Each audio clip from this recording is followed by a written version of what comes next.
Welcome back to The Explainer. Today we are unpacking a profoundly emotional, incredibly well-structured sermon, or khutbah, delivered by scholar Yasir Qadhi right on the plains of Arafah during Hajj. You know, for millions of Muslims, this specific day is literally the spiritual climax of their entire lives. But what exactly makes this single day in this one specific geographic spot just so monumental? Well, today we're taking an objective, structured look into the theology, the history, and the really profound personal significance woven throughout this sermon. We're going to trace the source material to see how it connects the very dawn of human creation to a future day of judgment, all centered on one patch of desert. It's fascinating stuff. Okay, let's dive into this. Here's a quick look at where we're headed. We'll start with the significance of Arafah, move into the past, present, and future, then distill the essence of Islam, look at privilege and responsibility, and finally, wrap up with the ultimate supplication. All right, Part 1. The significance of Arafah, and why the speaker identifies the 9th and 10th of Dhul Hijjah as the holiest days of the year, yes, even surpassing Ramadan. To really grasp the scale of this, Qadhi describes this day as a blessing upon a blessing upon a blessing. It's not just a random date on a calendar, right? It's all about these overlapping sanctities. Think of it like a giant puzzle locking into place. You've got the sacred month of Dhul Hijjah, combining with the state of Ihram, which is this highest physical state of consecration for a pilgrim. Then add in the actual ritual of Hajj, the specific physical location on the plains of Mina and Makkah, and the constant state of physical purity or wudu. The speaker makes it super clear. This exact alignment of time, location, and ritual creates a uniquely heavily weighted moment. It's virtually impossible to replicate this anywhere else in your life. Now, to ground just how historically massive this day really is, the speaker shares this incredible anecdote. A Jewish rabbi actually approached the second caliph of Islam and pointed out a very specific verse that was revealed on the day of Arafah, a verse that declared the Islamic faith completely perfected. And the rabbi frankly admitted, if we had this verse in our Bible, we would have taken the day this verse came down as a massive day of celebration. It's a great story because it shows how universally recognized the magnitude of this day was. Even scholars completely outside the Islamic faith saw how monumental it was when the religion was declared complete on these very plains. Moving on to Section 2, Past, Present, and Future. We're looking at the journey of the soul, anchoring the entirety of human existence to this exact spot. Here's where the sermon shifts gears from the historical to the deeply theological.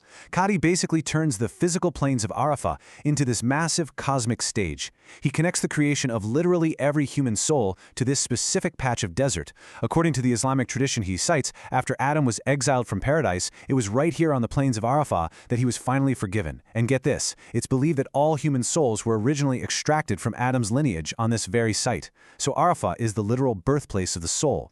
That's the past. The present, of course, is the current Hajj, where millions are seeking a blank slate. And the future? Well, tradition holds that humanity will return to this exact same spot for the resurrection.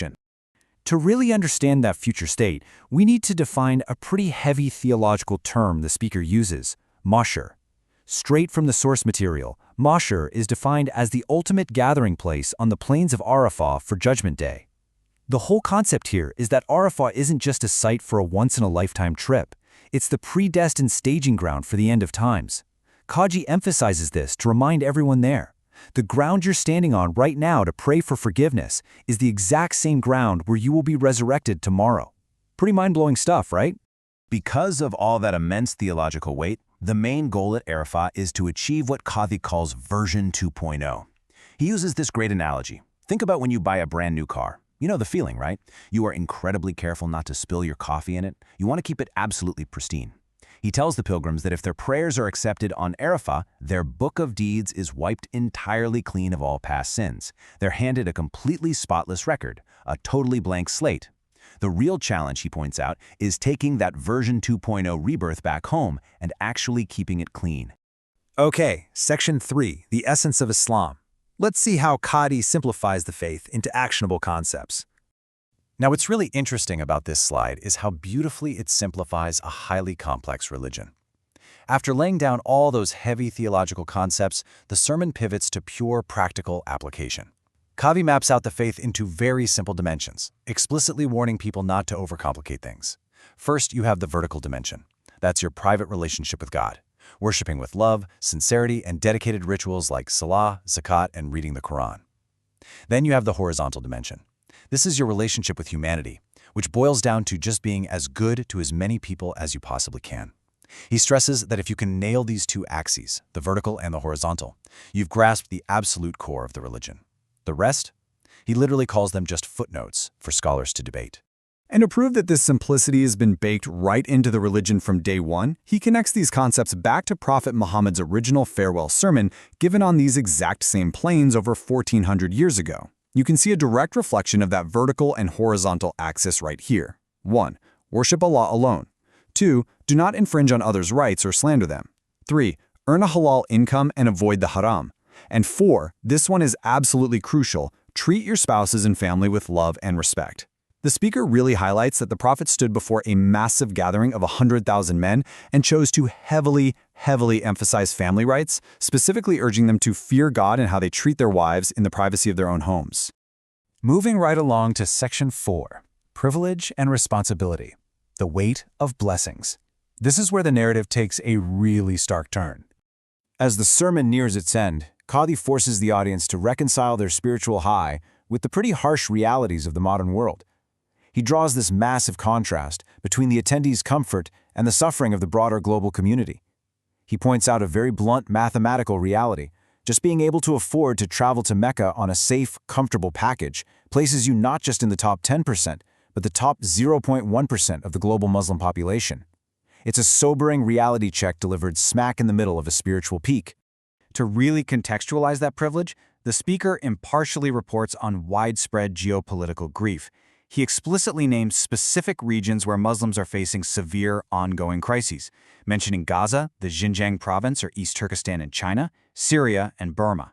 He notes that in these places, families are engulfed in civil war, facing starvation, or enduring severe oppression. By putting this list front and center, he's sharply contrasting the physical safety and the relative luxury of the pilgrims with the intense life-or-death survival struggles happening simultaneously around the world. So, the crucial point is how the speaker expects the audience to react to all of this. He isn't trying to induce guilt exactly. Instead, he argues that immense privilege demands deep, active gratitude, a concept known as shukr, and profound humility.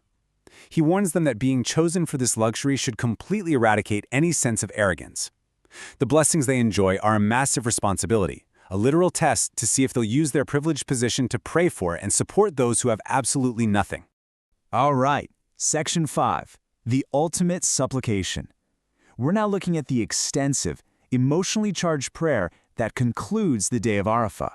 Let's move to and see how this builds across the final moments. We've distilled Qadhi's massive final prayer into its core components, categorized into 3 distinct themes. First, for the global community, he prays for immediate physical relief from oppression and starvation in those war-torn regions we just discussed. Then, for the individual, he asks for pure hearts, the sweetness of faith, and specifically requests protection from internal diseases, things like arrogance, lust, and greed. And finally, for the afterlife, he prays for major theological milestones, receiving shade on Judgment Day, having an easy accounting of deeds, and safely crossing the Sirat, the bridge to paradise. It is basically a comprehensive blueprint of what a believer is meant to ask for.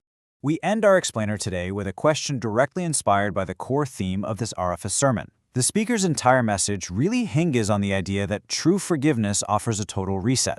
It's a profound psychological and spiritual concept. So think about this. If you were handed a completely clean book of deeds today, a total version 2.0 of yourself, what would you do differently? How would you rewrite your story from this day forward? Think on that for a bit, and we'll see you in the next explainer.